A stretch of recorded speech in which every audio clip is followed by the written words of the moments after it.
नमस्कार, beats of spiritual stories में आप सभी का स्वागत है। मैं हूं विक्रम सिंह ठाकुर और आज हम श्रीमद् भागवत गीता के अध्याय 4 को शुरू करने जा रहे हैं। आज की वीडियो में हम अध्याय 4 की श्लोक 1 से 5 तक को आपके सामने प्रस्तुत करेंगे। तो चलिए देखते हैं कि अध्याय 4 की श्लोक 1 में भगवान श्री कृष्ण क्या कहते हैं। मैंने इस अविनाशी योग को सबसे पहले सूर्य से कहा था।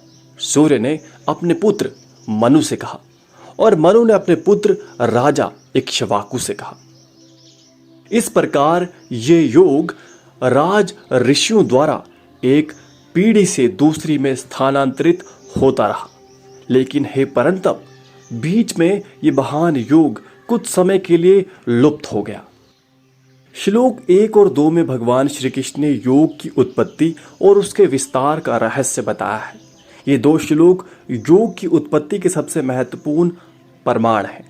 भगवान ने स्पष्ट रूप से बताया कि स्वयं उन्होंने योग के इस रहस्य को सबसे पहले आदिदेव सूर्य को बताया था। सूर्य ने ये विद्या अपने पुत्र मनु को बताया। मनु ने अपने पुत्र एवं भगवान राम के पूर्वज राजा इक्ष्वाकु को बताया। कालांतर में ये विद्या महान राजाओं द्वारा आश्रित ऋषियों द्वारा एक से दूसरी पीढ़ी में स्थानांतरित होती रही।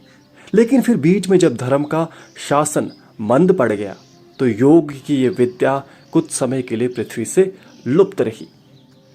आज इसी योग को भगवान श्री कृष्ण ने श्रीमद् भागवत गीता में फिर से प्रकट किया है।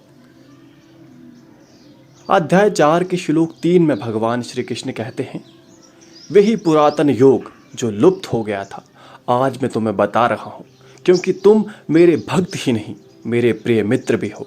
ये योग परम रहस्यमयी और सर्वोत्तम विद्या है। इसे निसंकोच धारण करो।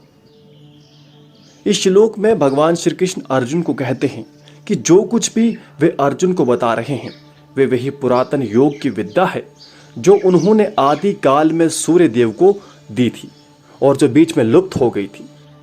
भगवान ने यह स्पष्ट किया कि चूंकि अर्जुन उसका परम भक्त ही नहीं मित्र भी है, इसलिए इस परम रहस्य में और कल्याणकारी योग को धारण करने का भागी है। उसे निसंकोच होकर इस विद्या को धारण करना चाहिए। अब अध्याय 4 के श्लोक 4 में अर्जुन भगवान से यह प्रश्न करते हैं कि आपका तो जन्म वर्तमान काल में हुआ है और विविशासन यानी सूर्यदेव का जन्म आदि काल में पुराने समय में हुआ है। फिर मैं कैसे समझूं कि आपने सृष्टि के आरंभ में सूर्यदेव को योग बताया था। अब इसके उत्तर में भगवान कहते हैं, हे परंतप अर्जुन, तुम और मैं बहुत सारे जन्म व्यतीत कर चुके हैं। अंतर इतना ही है कि मैं उन सब जन्मों को जानता हूं, परंतु तुम अपने पूर्व जन्म के बारे में कुछ नहीं जानते। इन 2 श्लोकों में बहुत रोचक वार्तालाप है भगवान श्री कृष्ण और अर्जुन के बीच में। इसके पहले श्लोक में भगवान श्री कृष्ण ने अर्जुन को यह बताया कि योग की शिक्षा उन्होंने सबसे पहले सूर्य को दी थी। यह सुनकर अर्जुन को आश्चर्य हुआ और उसने बहुत मासूम सा प्रश्न पूछा। अर्जुन ने कृष्ण से कहा, हे कृष्ण, आप कह रहे हैं कि आपने योग की शिक्षा सबसे पहले सूर्यदेव को दी थी, लेकिन आपका जन्म तो वर्तमान समय में हुआ है और सूर्यदेव आदिदेव हैं।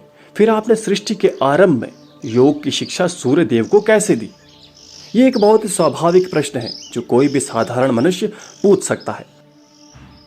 अर्जुन को भी भ्रम हुआ और उसने भी ये प्रश्न पूछ दिया। भगवान श्री कृष्ण ने बहुत सहजता से फिर उसका उत्तर दिया और जन्मों का रहस्य बताया। भगवान ने कहा कि हम सभी जीव कई बार जीवन धारण कर चुके हैं। अंतर सिर्फ इतना है कि मैं अपने उन सभी अवतारों के बारे में जानता हूं, लेकिन तुम नहीं जानते, इसलिए तुम्हें ये अजीब सा प्रतीत हो रहा है। तो ये था अध्याय 4 के श्लोक 1 से 5 तक की व्याख्या। श्लोक 5 से आगे के श्लोकों को सुनने के लिए मिलते हैं अगली वीडियो में। तब तक के लिए परमात्मा आप सबका भला करे। जय श्री कृष्ण।